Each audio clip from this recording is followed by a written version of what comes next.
سورہ التوبہ کی آیت نمبر 92 ہے کہ اے نبی الاسلام، جب آپ کے پاس غریب لوگ آتے ہیں کہ رومن امپائر کے خلاف غزوہ تبوک میں ہم آپ کے ساتھ جانا چاہتے ہیں لیکن ہمارے پاس کوئی سواری موجود نہیں ہے، تو آپ ہمیں سواری اور راستے کا ساز و سامان ارینج کر دیں، ہم آپ کے ساتھ جائیں گے۔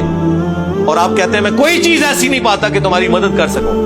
تم دیکھتے ہو کہ یہ اس حال میں وہاں سے لوٹتے ہیں کہ ان کی آنکھیں آنسوؤں سے تر ہوتی ہیں اس غم کے سبب کہ ہم اپنے نبی کے ساتھ جہاد میں نہیں جا سکیں گے۔ تو نبی علیہ السلام نے نیچے دیکھا تو سونا، اوپر دیکھو تو سونا، تو نہیں ہوا۔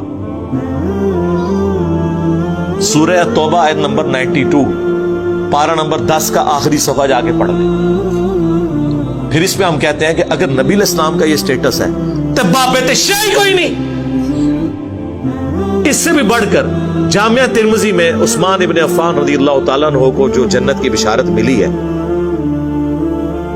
وہ غزوہ تبوک کے موقع پر اللہ کی راہ میں صدقہ اور خیرات کرنے کی وجہ سے ملی ہے نا۔ تو نبی علیہ السلام نے تو صحابہ کرام سے گیون سرکمسٹانسز میں اپنی ذات کے لیے نہیں، اپنی گاڑیوں کے لیے نہیں، اپنے محلات کے لیے نہیں، اللہ کے لیے رقم اکٹھی کی۔